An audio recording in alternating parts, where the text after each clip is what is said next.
Hi everyone. My husband's body converted food to alcohol and he would become legally intoxicated. This is a continuation of my story about our struggle with auto-brewery syndrome.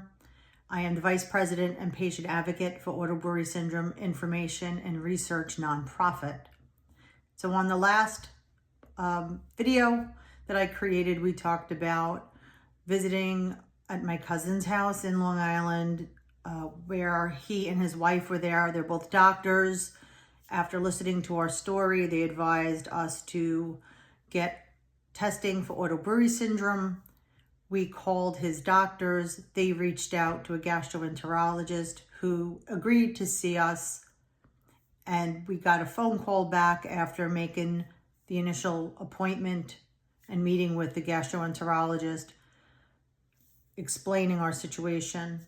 The gastro doctor said that we would get a phone call within a few days to come into the hospital for testing in a private room with supervision, and it would be as soon as a bed becomes available in a private room. So we needed to be ready to head to the hospital as soon as we got the phone call. 3 days later, we got the phone call, a room was available, we needed to jump in the car and go.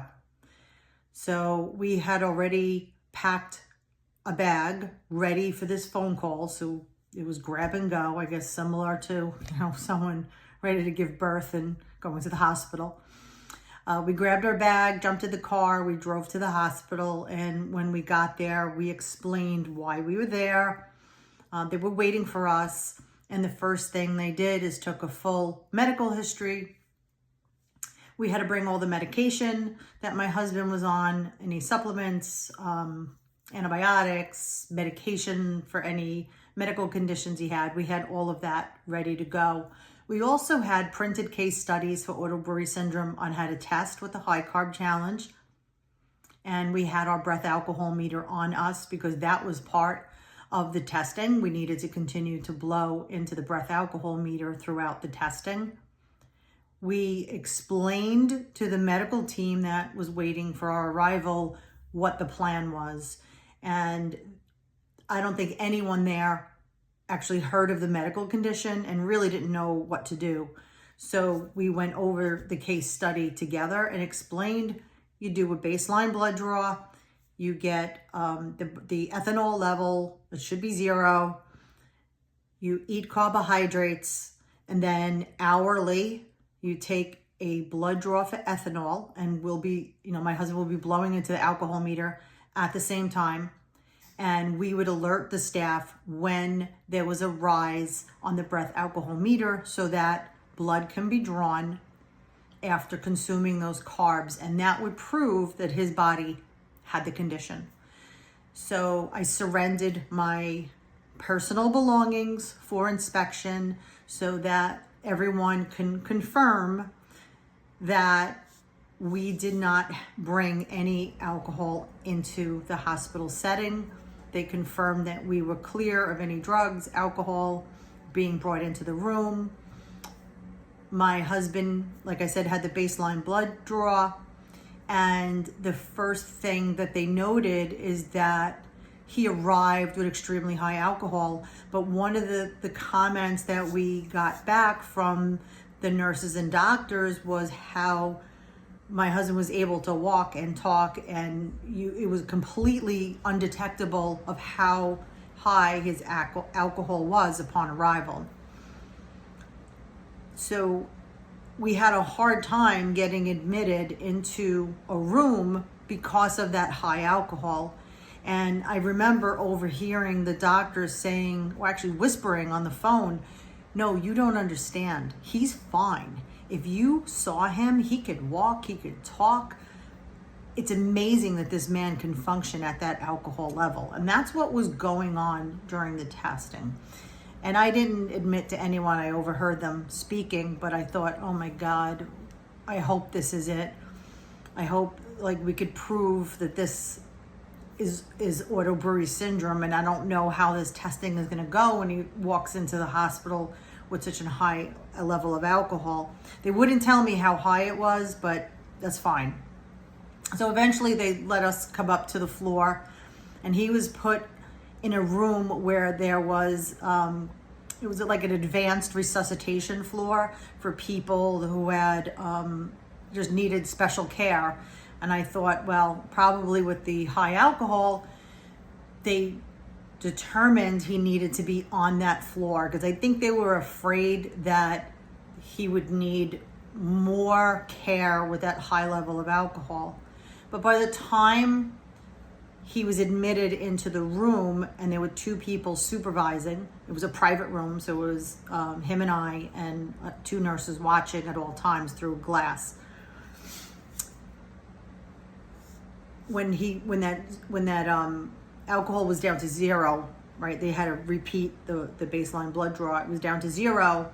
I said, okay, we could start the test now. But it had taken so long for that alcohol to drop that it was now, I think, 10 o'clock at night, and the kitchen was closed.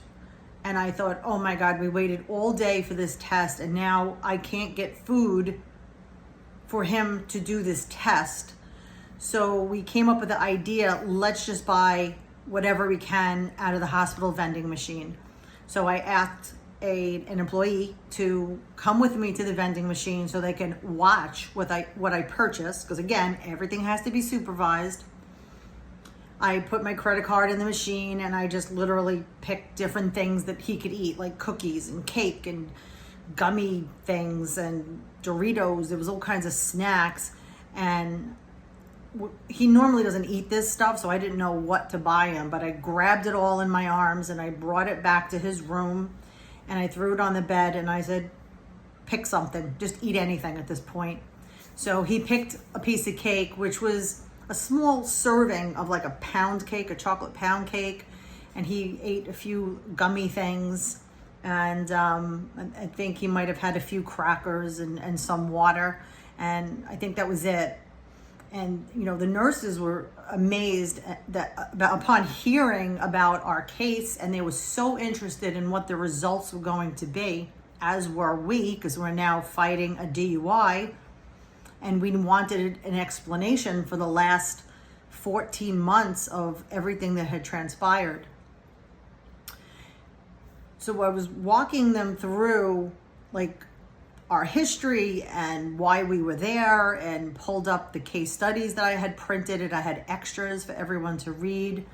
And we literally kept notes of the whole visit at that testing, like what time he arrived, the tests that were done, what he ate, and the starting alcohol number and the time, and what he ate at 10 p.m., how many carbohydrates it had, and then he blew into the breath alcohol meter. And it showed 0 when he initially finished eating the cake.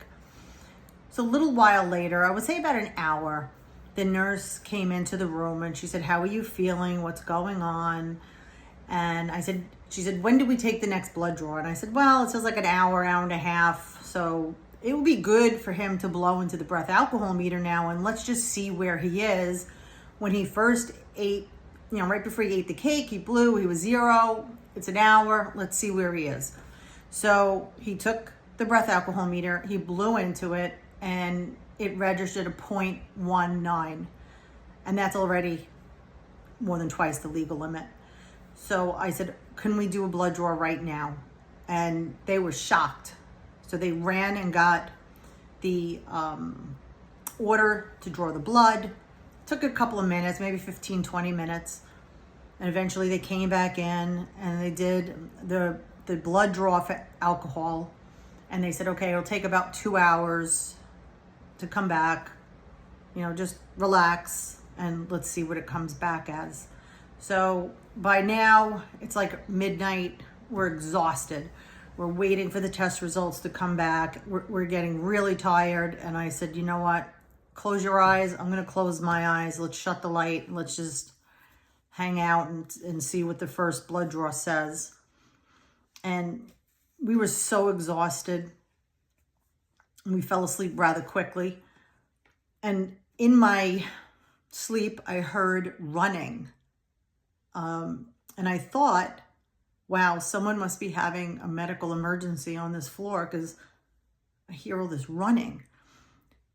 And it turned out they were running into our room and they flipped on the lights, and we just were like, what? You know, you're waking up with all this commotion, and the nurses and doctor were putting bags of something liquid on my husband's IV pole, and they were taking his blood pressure and they were giving him injections. And I'm still trying to wake up because we didn't really understand what was going on. And I noted it was like 1 o'clock in the morning, and the doctor and the nurse ran back out of the room, and we were concerned. We were like, what is going on? Because everyone had this look about them, but nobody was communicating to us, but they kept getting supplies and bringing it into the room. And my husband said to me, what is going on? I said, I don't know. So when one of the nurses came back in, she was giving my husband another injection and hooking up another IV bag. And I said to her, I asked her, what is going on? And she said, you know, she kind of looked around and said, his alcohol is so high. And I said, oh, okay. And then the doctor ran in and she looked at my husband and she said, how long has this been going on? And he said, over a year. And she said, okay. And then she ran out. So now the nurse ran out of the room, and my husband and I looked at each other and I said, I think you have auto-brewery syndrome. And we were so excited. We finally got a diagnosis. 14 months it took, and someone to actually believe us and then agree to do the testing. When I think about everything that we went through up to that point, I can't tell you the relief that we felt to be validated that his body was doing this and he wasn't some closet alcoholic. And to think like this is the turning point, not only medically, but legally, right? I don't think his lawyer ever had a case like this. And we certainly, at this point, were relieved, but we were also scared because we didn't know, what are we supposed to do? If the doctors never heard of it, the nurses never heard of it, they've never done this testing, do they have any idea how to treat it? That we had to wait for. I was so happy that he had high alcohol. I know it sounds crazy, right? To be happy that someone is legally intoxicated from eating cake. But it is relieving when you finally have a diagnosis. I called my family. It was like 2 o'clock in the morning. I woke them up out of bed and I said, he has this condition. They were absolutely shocked. And at that point, I don't even know if we were able to go back to sleep until like 4 in the morning. And we had doctors now flooding into our room and said, your white blood cell count is high, your lactic acid is high, you have high blood pressure, and your alcohol is very high. You have this condition. And I had asked him, should we do another blood draw? Should we continue the test? And they said, absolutely not. You're done. You have this. There's no more convincing. And I thought, wow, this is so great. So we thought now, okay, let's just go to sleep. And when we wake up, we're going to talk about next steps. My next video will be about those next steps and what had occurred after the positive diagnosis. Download case studies at our website, autobrewery.org.